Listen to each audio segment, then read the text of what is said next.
اچھا، کہتے ہیں کہ رات کے کپڑوں میں اگر صبح کے نماز پڑھے تو کیا حکم ہے؟ ہم جب پڑھتے تھے دارالعلوم حقانیہ اکوڑا خٹک میں، ہمارا شیخ ہے یہ مولانا سمیع الحق صاحب جو ہے رحمۃ اللہ علیہ، جو شہید ہے، اس کے بھائی ہے چھوٹے ہمارے بڑے شیخ ہے استاد شیخ انوار الحق صاحب، اس سے میں نے سنا تھا کہ جو خاص کر جو شخص ہوتا ہے،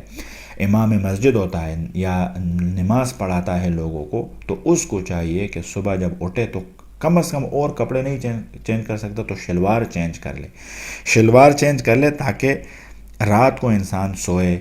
اور نیند میں کوئی اس سے ایک قطرہ بھی نکل گیا یا اٹھے، چونکہ ہمارے خوراک ایسے ہے، ہم اٹھے بعد میں اور ہم نے جسٹ مطلب کیا، وضو کیا اور ہم نے نماز پڑھی اور دیکھا تو کوئی نہ کوئی خطرہ نکل گیا، چونکہ عاجز بھی ہے انسان، ایج کے ساتھ ساتھ بھی یہ چیزیں ہوتی ہیں اور خوراک پہ بھی ڈیپینڈ کرتا ہے، اور ویسے بھی مطلب ایک ٹینکی ہے بھری ہوئی ہے، ٹوٹی ہے، لوہے کی ہے، لیکن اس سے کبھی کبھار خطرہ نکل آتا ہے، تو اس طرح انسان ہے، اس میں وہ کھانا کھایا ہے، پانی پیا رات بھر، تو یہ تو انسان تو گوشت کا ہے، تو بہرحال اس خدشہ ہوتا ہے ان چیزوں کا، تو اگر کسی کو، اگر کوئی ایسا ہے جو اپنے آپ کو دیکھتے ہے، صبح چیک کرتا ہے، وہ کہتا ہے کہ یار میں تو صاف ہوں، مجھے تو اس طرح کے کوئی قطرے شطرے نہیں آتے، تو وہ پڑھ سکتا ہے، لیکن اکثر میں خود بھی، چونکہ میں نے تو استادوں سے سنا ہے اور میں مشورہ بھی یہی دیتا ہوں کہ چاہیے کہ بندہ رات کے کپڑے سیپریٹ کرے سونے کے لیے، صبح کے لیے، اور صبح اٹھے اس کو چینج کر لے، ٹھیک ہے، پہلی بات۔ دوسری بات یہ ہے کہ اگر چینج نہ بھی کرے تو بندہ ایک دفعہ چیک کر لے کہ یار وہاں پہ کوئی مطلب رطوبت یا کوئی قطرہ وغیرہ یا کوئی گیلا پن، وہاں پہ گیلا تو نہیں ہے کوئی جگہ ہے، تو پھر اس کو دھوئے اور اس میں نماز پڑھ لے، ویسے بہتر یہی ہے کہ علیحدہ کر لے کپڑے۔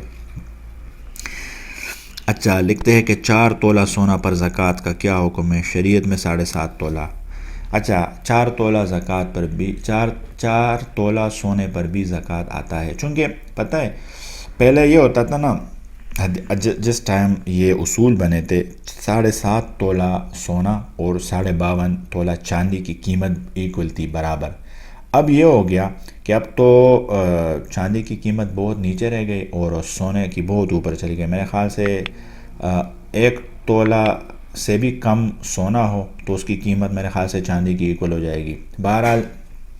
اب علماء کہتے ہیں چونکہ اگر اس پہ بندہ کرے تو 7.5 تولہ کون، اب پتہ نہیں 1 لاکھ 1.5 لاکھ پہ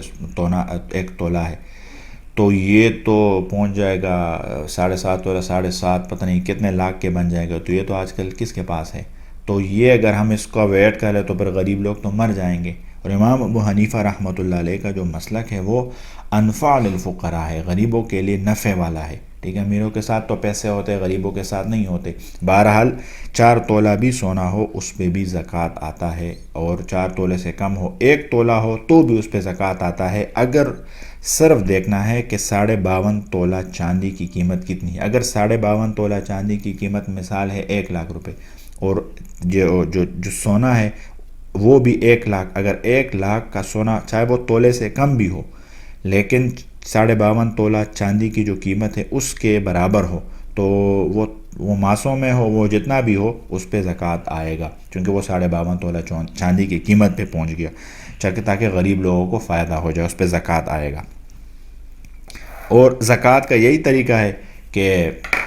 وہ جو سونے کی قیمت ہے، جتنا سونا ہے اس کو قیمت میں کنورٹ کر لیں، مثال 1 تولہ ہے، 2 تولہ ہے، 3 تولہ ہے، جتنا بھی ہے اس کا قیمت نکالیں اسی ٹائم، جس ٹائم زکوٰۃ دیتا ہے بازار میں اس کا کتنا قیمت ہے، بازار میں اس کا مثال بنتا ہے 4 لاکھ روپے، بازار میں بنتے 2 لاکھ روپے، اسی 2 لاکھ کو تقسیم کر لے، ڈیوائڈ کر لے 40 پہ، 40واں حصہ، تو وہ نکالے تو اس کا زکوٰۃ کے پیسے نکل آئیں گے، وہ جا کے دے دیں۔